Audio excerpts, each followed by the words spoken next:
kamu santuy. Waktunya selanjaran ya kan. Kali ini gue mau ceritain film Korea berjudul Blin yang rilis di tahun 2011 coy. Tapi film ini bukan cinta-cintaan. Cerita film ini tentang perjuangan mbak cantik yang buta ngelawan psikopat yang cabulnya minta ampun. Gue kasih tahu dulu pemeran yang penting-penting aja ya coy. Ini Min So Ah, kita sebut mbak cantik. Dong Hyun, kita sebut si Geblek. Gi Seop, kita sebut bocah kampang. Myung Jin, kita sebut si bajigur. Detektif Cho dan ada Seolki yang kita sebut si Guguk. Ingetin baik-baik ya, biar nggak bingung nanti nontonin coy. Tapi sebelum lanjut bolehlah di subscribe dulu ya kan, biar semangat bikin kontennya nih. Kalau udah, thank you coy. Lanjut.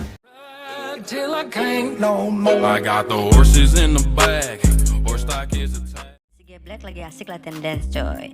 Dia mau ikut kompetisi nih ceritanya ya kan. Gak lama datang si mbak cantik pakai pakaian polisi.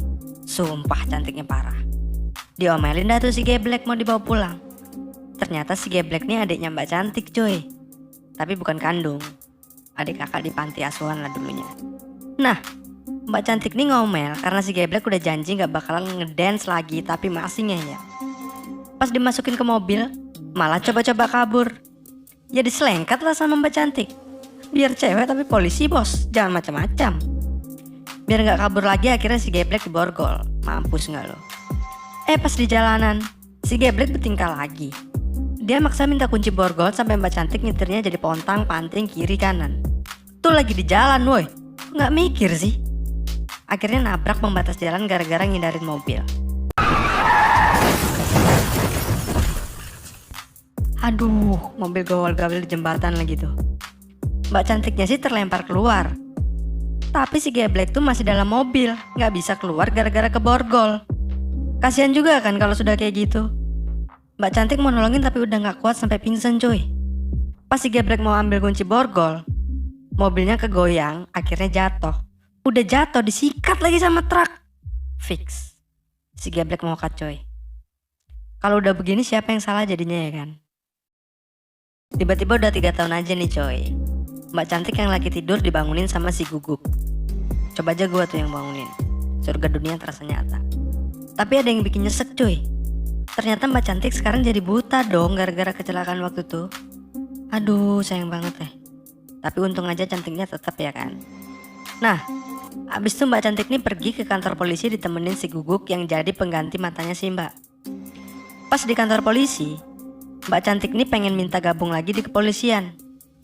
Nggak diterima dong. Alasan si bapak polisi sih bukan karena matanya yang buta, tapi karena si mbak nih dulunya nggak memenuhi syarat jadi perwira.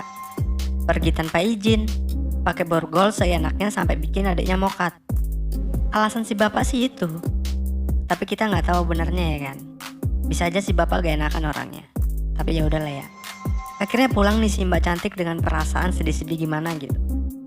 Pas nyebrang jalan, si mbak hampir ketabrak. Udah tuh yang mau nabrak bukannya nolongin malah ngomel-ngomel. Asli pengen gue tampar tuh orang. Untung gue orang yang sabar coy.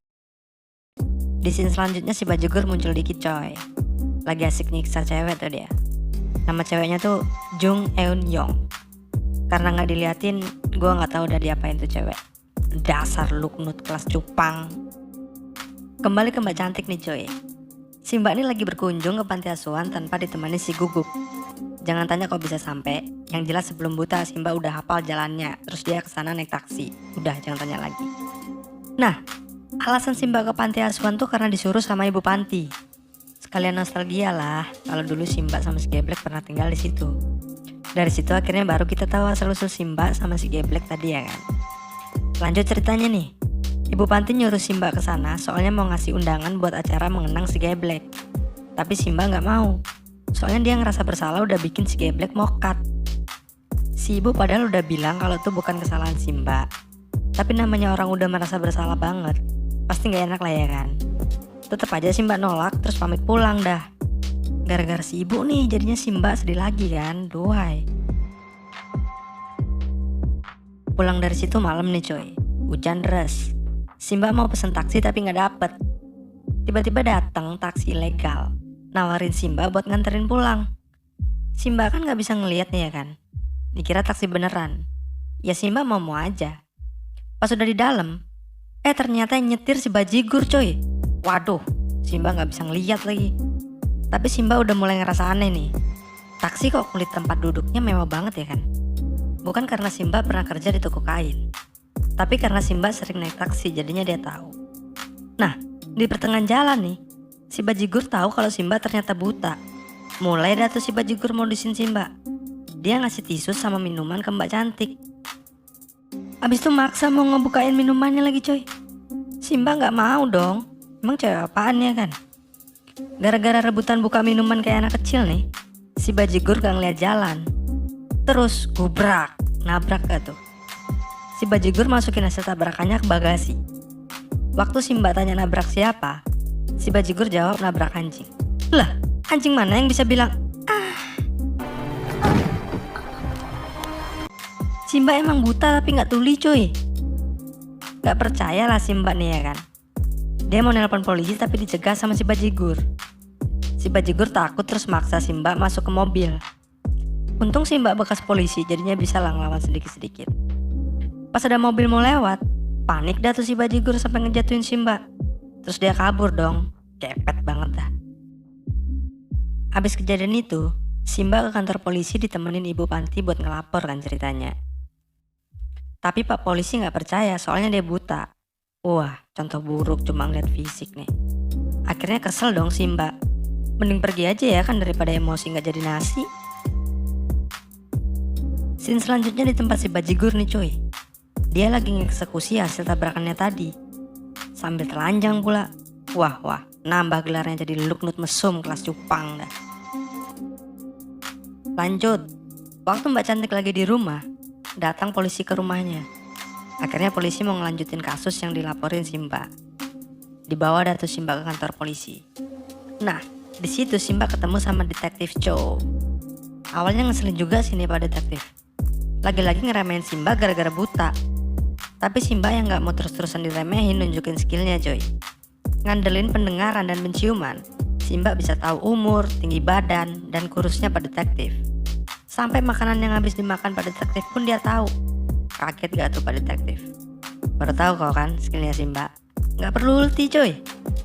Akhirnya pak detektif percaya terus pengen ngelanjutin kasusnya.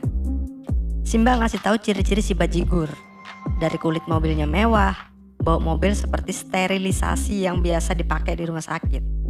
Si bajigur kayaknya kidal soalnya pakai jam tangan di kanan. Ciri-ciri itu ditulis semua dah sama pak detektif. Scene cerita pindah nih cuy ke orang lagi bawa motor kayak habis ngantar GoFood gitu. Ternyata tuh si bocah kampang cuy. Ingat kan nama bocah kampang tadi siapa cuy? Dia lagi ngeliatin spanduk yang isinya dicari saksi tabrak lari. Ada tulisan bakal dapat hadiah buat saksi. Otak matrenya jalan dah tuh.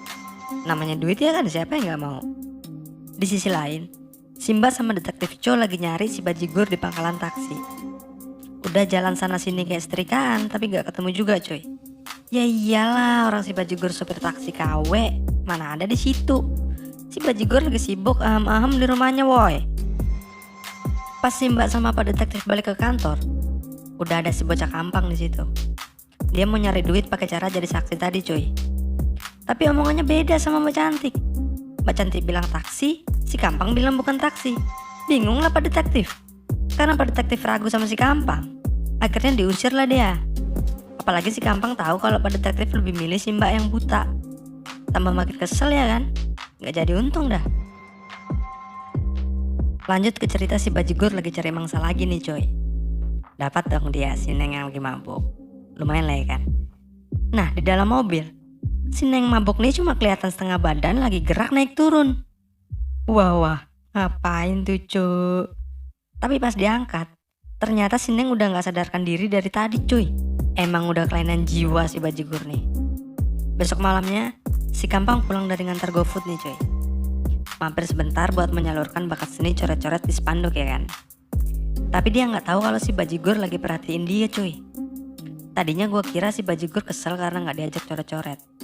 Tapi ternyata bukan cuy. Dia ngikutin si kampang pas lagi jalan di lorong sepi.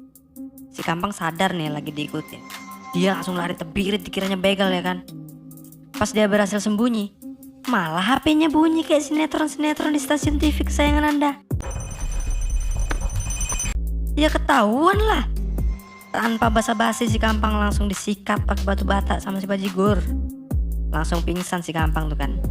Pas mau dibunuh, ada suara ibu-ibu masih bangun. Takut ketahuan, si Kampang ditaruh di tumpukan sampah sama si Bajigur, terus si Bajigur pergi. Untungnya aja ibu-ibu yang cuma dapat waktu tampil sedikit tadi nemukan si Kampang pas lagi buang sampah. Selamat dah si Kampang dibawa ambulans ke rumah duka. Rumah sakit, boy. Waktu di rumah sakit, si Mbak Cantik jenguk sekaligus jagain si Kampang nih cuy. Si Mbak khawatir soalnya dia keinget sama si geblek yang mau cut dulu. Tapi pas paginya, si Kampang bukannya makasih malah ngomel-ngomel karena dia masih kesal sama si Mbak. Nggak tahu diri banget dah si Kampang. Akhirnya Mbak Cantik sedih sampai mutusin buat gak ngelanjutin kasus. Pas udah di rumah, Mbak Cantik ini lagi mandi dan gue berharap si Mbak berdiri. Tapi nggak dikabulin sama produser cuy. Film langsung dipotong ke bagian Mbak Cantik lagi baring dengerin TV. Dengerin lo ya, bukan nonton. Tiba-tiba HP-nya bunyi. Dan kalian tahu siapa yang nelpon?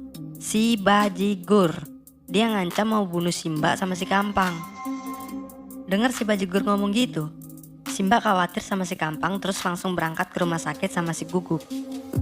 Pas udah di rumah sakit, si Kampang nih masih aja ngelunjak. Apalagi dia udah sembuh terus ada teman-temannya di situ. Tambah sok-sokan dah si Kampang. Niatnya si Mbak nih baik loh ya kan. Si Mbak nyuruh si Kampang tetap stay di rumah sakit sampai detektif Cho datang. Soalnya si Bajigur ngincar si Kampang juga. Udah diingetin biar selamat tapi si Kampang gak mau denger malah tetap pergi sama temen-temennya. Sialnya lagi, ternyata si Bajigur udah ada di situ tapi gak ada yang lihat. Lanjut di stasiun sama-sama mau pulang nih ceritanya.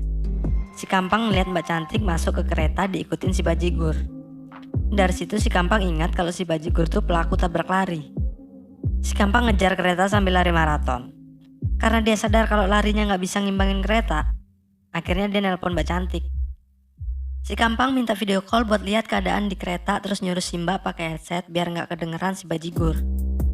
Lewat video call, si Kampang ngeliat kalau si Bajigur duduk pas di depan Mbak Cantik. Si Kampang minta Mbak Cantik jangan terlihat panik dan minta si Mbak turun di stasiun selanjutnya. Di stasiun selanjutnya, Mbak Cantik turun tapi si Bajigur nih ngikut aja. Si Kampang nyuruh Mbak Cantik tetap tenang. Masalah jalan biar dipandu sama si Kampang. Pas ada orang lewat, si Kampang nyuruh Mbak Cantik buat teriak minta tolong. Tapi si Bajigur nodongin pisau duluan ke Mbak Cantik. Mbak Cantik gak jadi teriak dah. Terpaksa si Mbak ngeluarin skill 2-nya dengan nyemprotin air merica ke mata si Bajigur sampai si Bajigur jatuh kepedesan. Kesempatan buat si Mbak lari. Si Kampang, si Guguk, dan jalur evakuasi bergabung jadi mata saringannya si Mbak. Mbak Cantik lari terus sampai masuk ke lift. Tapi sayangnya si Bajigur punya jurus kilatnya Hokage keempat sampai bisa ngejar si Mbak. Pintu lift ditahan sama si Bajigur, terus si Bajigur masuk buat nyuntik obat bius ke Mbak Cantik. Tapi si Guguk gak mau tinggal diam. Si Guguk ngigit dan narik si Bajigur keluar lift. Si Bajigur yang kesel langsung nusuk-nusuk si Guguk sampai bikin si Guguk harus gugur dalam pertempuran. Mbak Cantik pun selamat berkat si Guguk yang udah nyelesaikan semua jadwal syutingnya. Tiba-tiba Mbak Cantik udah di rumah sakit. Bodoh amat siapa yang bawa, yang jelas di situ udah ada si Kampang dan detektif Cho. Di situ Mbak Cantik nanyain di mana si Guguk, tapi malah cuma dikasih kalungnya sama si Kampang. Mbak Cantik langsung nangis karena dia paham aja ya kan apa maksudnya dikasih kalung si Guguk. Di luar, detektif Cho lagi ngobrol sama Pak Dokter. Detektif Cho nanyain soal obat bius yang disuntikan ke Mbak Cantik. Kata Pak Dokter nama obatnya tuh Propofol. Jenis obat penenang yang gak bisa sembarangan orang bisa dapet. Cuma pihak rumah sakit yang diizinkan untuk memperoleh obatnya tuh. Dari situ detektif Cho dapat petunjuk baru coy. Selanjutnya di kantor polisi. Si Kampang ngasih lihat foto mobil yang sejenis dengan punya si Bajigur. Petunjuk baru nih coy buat polisi. Mbak Cantik yang sudah sembuh dibawa ke panti asuhan ditemani si Kampang dan Inspektur Kim karena detektif Cho mau menyelidiki sendirian biar kayak pahlawan ya kan. Scene selanjutnya, si Bajigur nih ada di rumah sakit. Lah, ngapain? Ternyata dia dokter bedah kandungan cuy. Pantas saja dia bisa bawa suntikan propofol tadi ya kan. Mulai ketahuan dah dia siapa. Singkat cerita, Mbak Cantik dan si Kampang udah sampai di panti asuhan. Rencananya si Kampang mau tinggal di situ. Dia dikasih kamar bekas kamarnya si Geblek adik Mbak Cantik. Dari situ si Kampang tahu tentang Mbak Cantik. Mulai lulu lah dia. Sorenya, ibu panti sama bocil-bocil yang lain pergi ke tempat anak-anak dance. Belum apa-apa sudah ninggalin si Kampang dan Mbak Cantik berduaan aja di panti. Woi Kampang, awas aja kau apa-apain Mbak Cantik ya. Kusikat kau. Di sisi lain, detektif Cuy yang lagi kerja keras sebagai kuda sedang melakukan penyelidikan di sebuah rumah sakit cuy.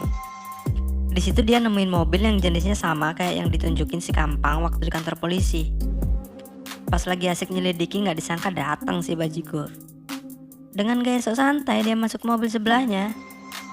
Pak Co tanya yang sebelah tuh mobil siapa? Si Bajigur jawab gak tahu. Tapi Pak Co ngeliat si Bajigur pakai jam tangan sebelah kanan. Langsung curiga lah Pak Co ya kan. Pak Co tanya KTP dikasih KTP buram. Pas Pak Co minta KTP yang lebih jelas, si Bajigur langsung nyerang Pak Co dong. Berantem lah mereka layaknya laki-laki kan. Pak buk gak ada yang mau ngalah. Waktu Pak Co mau ngeborgol tangan kanan si Bajigur, jelem. Tangan kiri si Bajigur yang pegang pisau langsung nusuk leher Pak Co. Pak Co kehabisan darah terus mokat. Oh alah Pak Co. Abis itu si Bajigur pakai HP-nya Pak Co buat nanya si Kampang dan Mbak Cantik lagi di mana, sudah makan belum, bobok ya. Dan dijawab dong sama si Kampang lagi di panti asuhan, gak ada siapa-siapa selain mereka berdua. Tanpa basa-basi si Bajigur yang lagi sakni tancap gas meluncur ke lokasi. Scene selanjutnya di kantor polisi, mereka nggak tahu kalau Pak Co udah mokat. Dengan telatnya, polisi berhasil mengetahui identitas si Bajigur cuy. Ternyata si Bajigur nih dokter kandungan spesialis aborsi yang pernah masuk penjara 4 tahun lalu gara-gara nyabuli pasiennya pas mabok. Parah cok. Abis itu polisi langsung berangkat mau nangkap si Bajigur. Lanjut di depan panti asuhan, Inspektur Kim yang lagi asik nonton Dora the Explorer ngerasa risih sama lampu mobil yang nyorot ke matanya. Pas didatengin ternyata dia kena prank mobil tanpa sopir cuy. Nongol si Bajigur di belakangnya dan jelep. Mokat pisan Pak Inspektur. Kasian banget perannya dah. Disuruh masuk kamera bentar cuma buat mati. Si Kampang yang gak tahu apa-apa malah gaya-gaya di depan kaca kamarnya kayak orang PA. Mbak Cantik yang lagi asik ngetik tiba-tiba dengar suara musik dari ruang tamu. Disamperin lah sama Mbak Cantik ya kan. Pas Mbak Cantik sampai di ruang tamu, dengan santainya dong si Bajigur sudah duduk di situ. Merokok pula. Bangke lah. Tuh kan smoke ngarea cuk. Dengar ada ribut-ribut si Kampang keluar dari kamar. Pas lihat kalau itu si Bajigur, si Kampang langsung nyerang si Bajigur terus nyuruh si Mbak kabur. Si Mbak mau nelpon polisi tapi kabel telepon sudah diputus sama si Bajigur. Sial betah. Mbak Cantik langsung kabur ke lantai atas. Untung gak kesandung tangga. Tapi di situ si Kampang kena tusuk. Si Kampang gak bisa nahan si Bajigur lagi karena udah lemes. Si Bajigur nyusul si Mbak ke atas. Tapi si Mbak pintar dong. Dia ngambil obeng, nusukin ke colokan terus siram pakai air. Hasilnya listrik korslet dan lampu mati. Tapi si Bajigur nih gak mau kalah cuy. Dia nyalakan korek terus lanjut nyari si Mbak. Si Mbak yang sudah hafal map panti asuhan pergi ke kamar mandi, nyalakan alarm buat ngejebak si Bajigur. Si Bajigur yang masuk perangkap kejebak di dalam kamar mandi. Habis jebak si Bajigur, si Mbak mau keluar dari pintu tapi sayangnya pintu keluar diborgol dan kuncinya dibawa si Bajigur. Balik lagi si Mbak masuk mau ngangkat telepon tapi malah kesandung si Kampang. Karena si Mbak tahu si Kampang terluka, si Mbak langsung narik si Kampang buat masuk ke dalam kamar. Tapi si Bajigur udah berhasil keluar cuy. Pas si Bajigur ngejar, untung aja si Mbak sempat ngunci pintu kamar. Selamatlah untuk sementara ya kan. Di dalam kamar si Mbak ngobatin si Kampang biar gak mokat. Selesai ngobatin, si Mbak nyembunyiin si Kampang di bawah meja. Gak lama kemudian si Bajigur ngancurin engsel pintu pakai pistol dan dia berhasil masuk. Si Mbak yang panik ngancem si Bajigur pakai gunting tapi gagal. Sempat ketangkep, si Mbak keluarin jurus lengkatnya yang buat si Bajigur jatuh terus si Mbak berhasil kabur lagi ke gudang. Di situ si Mbak nuangin bensin ke lantai terus nyalain korek api buat ngancem si Bajigur biar ngasih kunci borgol yang dipasang di pintu keluar. Si Bajigur ngelempar kuncinya buat jebak balik tapi gagal malah bikin dia kebakar. Kesempatan buat si Mbak ngambil kuncinya terus kabur. Tapi si Bajigur belum nyerah cuy. Dengan kondisi gosong dia berhasil nangkap si Mbak terus mukulin si Mbak lagi. Adegan ini bikin gue emosi sumpah. sebelum gue mau mecahin layar laptop. Untung aja si Kampang udah sadar terus mukul si Bajigur dari belakang sampai si Bajigur pingsan. Gak jadi pecah layar laptop gue dah. Pas mereka buka kunci borgol pintu depan, si Bajigur udah bangun aja terus nyerang mereka lagi. Fucek lah. Di situ si Mbak pingsan. Si Kampang dipukulin si Bajigur. Tapi tiba-tiba si Mbak setengah sadar kayak bisa ngelihat si Kampang lagi dipukulin gitu. Untuk sesaat si Mbak keinget kejadian pas kecelakaan sama si Geblek dulu. Si Mbak yang gak mau terulang kejadian kayak dulu langsung berdiri, ngambil batu bata, jalan ke mobil terus mecahin kaca mobil buat alihkan perhatian si Bajigur.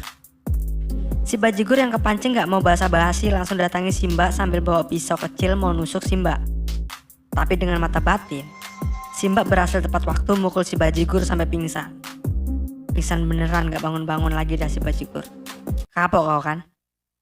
Abis itu polisi datang. Telat woy, telat. Untung cuma ada di film ya kan. Kesel banget gue dah. Belum selesai nih cuy. Setahun kemudian si Mbak sama si Kampang foto-foto manja dulu ya kan, buat ngerayain kelulusan si Mbak di Akademi Kepolisian. Udah gitu aja sih. Jangan lupa subrek ya cuy.